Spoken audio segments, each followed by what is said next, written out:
Berikutnya yaitu kita akan membuat koneksi ke database ya. Koneksi ke database ya, kita kemarin sudah membuat ya di database MariaDB air, kemudian di sini. Nah, ini nanti kita mau connect ke database MariaDB supaya bisa akses ke tabel browser ya. Nah, untuk masuk ke sini supaya kita bisa terkoneksi, kita harus membuat koneksinya dahulu ya. Kita balik lagi ke Visual Studio Code.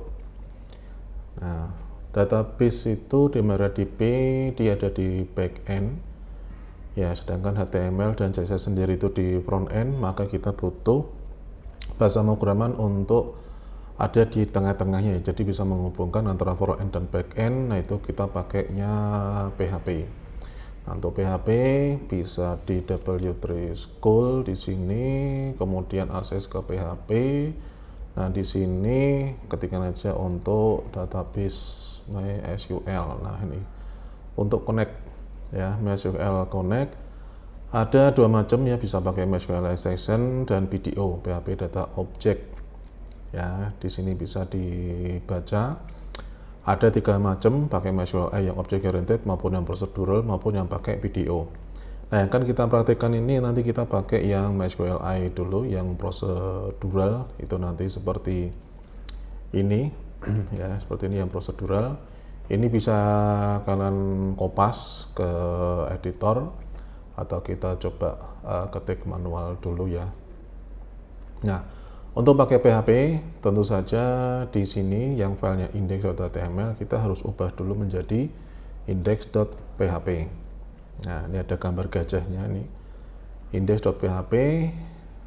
Nah, kita taruh di awal untuk tes koneksi. Jangan lupa kode PHP itu ada kodenya, awalnya seperti ini, akhirnya seperti ini, kemudian di tengah-tengah kita balik ke tengah, kita enter ya. Nah, untuk koneksi kita tadi pakai yang prosedural, pakainya MySQL underscore connect.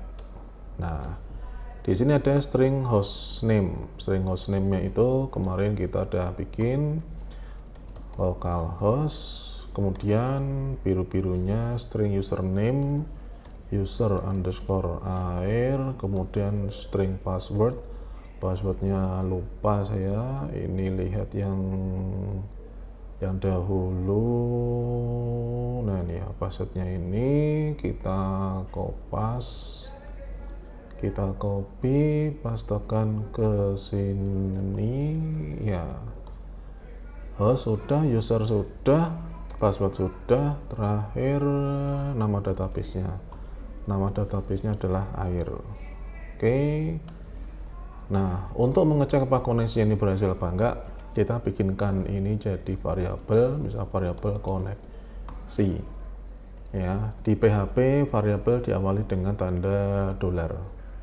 Ini untuk ngecek kita pakai if else. Jika koneksi ya, echo ini sama seperti printf di bahasa C yang pernah kalian bikin. Echo koma, jangan lupa koneksi berhasil, atau else kalau nggak connect maka gagal koneksi ya. Oke, kemudian jangan lupa kita simpan. Nah, di Visual Studio Code ini kalau masih ada dol-dolnya seperti ini berarti belum disimpan ya. Kita simpan, Ctrl S, nanti akan hilang ya. Dol-dolnya ini berarti sudah tersimpan. Kita coba eksekusi. Eksekusi di sini localhost air, kita refresh. Nah, ini ya, koneksi berhasil. Berarti sudah terhubung ke database air. Nah, kalau koneksi tidak berhasil gimana? Misalkan kita salah masukkan, misalnya user underscore air ini pakai spasi ya. Oke, kita coba.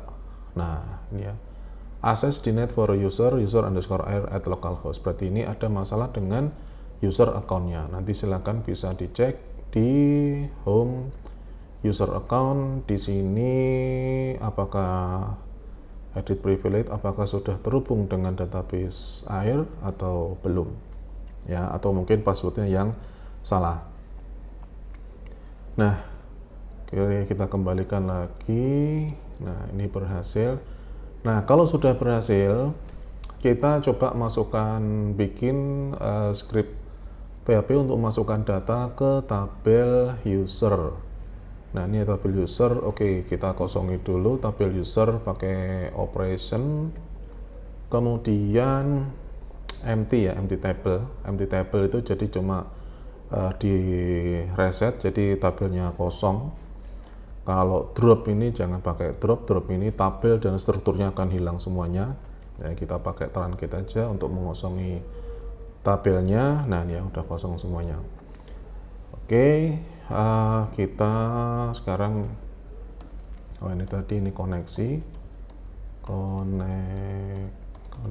ke database MariaDB, kemudian kita masukkan data ke tabel user. Pakainya adalah mysqli_query. Nah, koneksinya apa? Kemudian string, jangan lupa titik koma. Nah, di sini kita gunakan perintah SQL untuk memasukkan data ke tabel, yaitu insert into, nama tabelnya adalah user.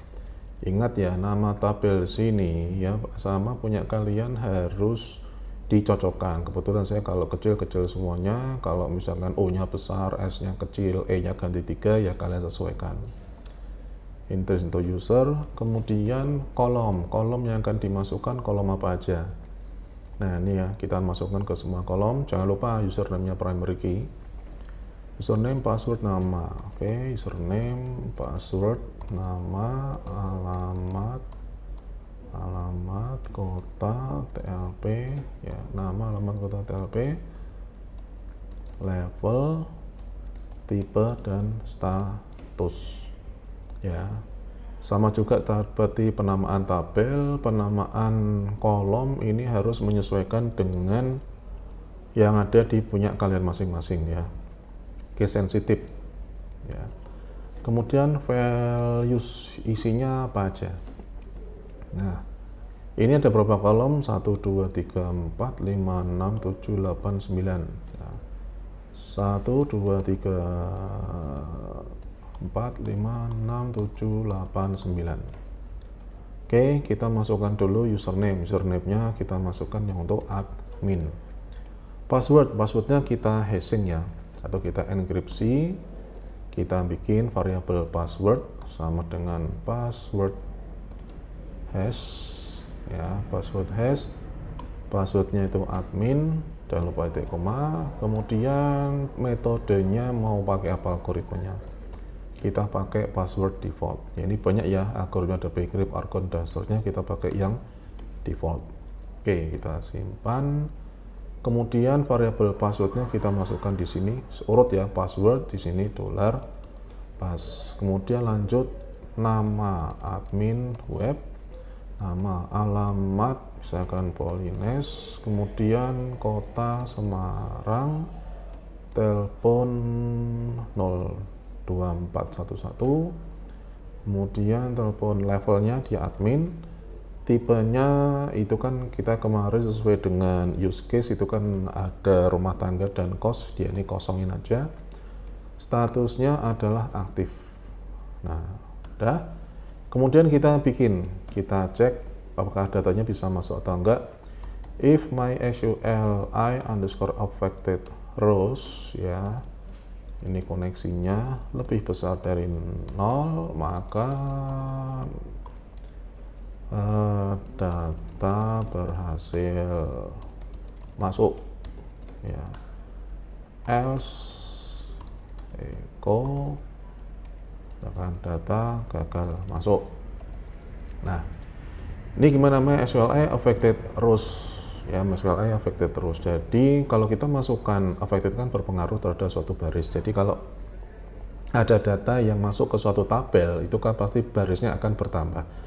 Nah, ini dia akan deteksi seperti itu. Kalau ada data yang masuk ke suatu tabel, jika barisnya nambah lebih dari 0, jadi misalkan cuma 1, nah dia akan eksekusi line yang ini, berarti data berhasil masuk. Kalau enggak, ya kalau kurang dari 1 ya, atau 0 atau minus, maka data gagal masuk. Oke, kalau udah kita simpan, kita eksekusi di sini. Nah ini ya, data berhasil masuk. Kita cek di PHP admin, klik browse. Nah ini ya, username, ini password yang kita hash tadi seperti ini ya, nama dan seterusnya. Nah, misalkan kita mau masukkan lagi admin yang sama, harusnya tidak bisa ya, karena admin itu username itu adalah primary key. Ya, kita coba aja, ini datanya sama admin, nah maka data gagal masuk. Ya, dia nggak akan bisa karena username di set sebagai primary key. Primary key berarti datanya nggak boleh ada yang sama, kecuali kalau adminnya ini diubah menjadi admin 2. Kita save, kita refresh, nah data masuk lagi. Kita cek di sini, kita refresh, nah ini admin 2 ini masuk. Ya, oke, begitu untuk koneksi ke database dan nambah di tabel user. Oke, silahkan dicoba dulu.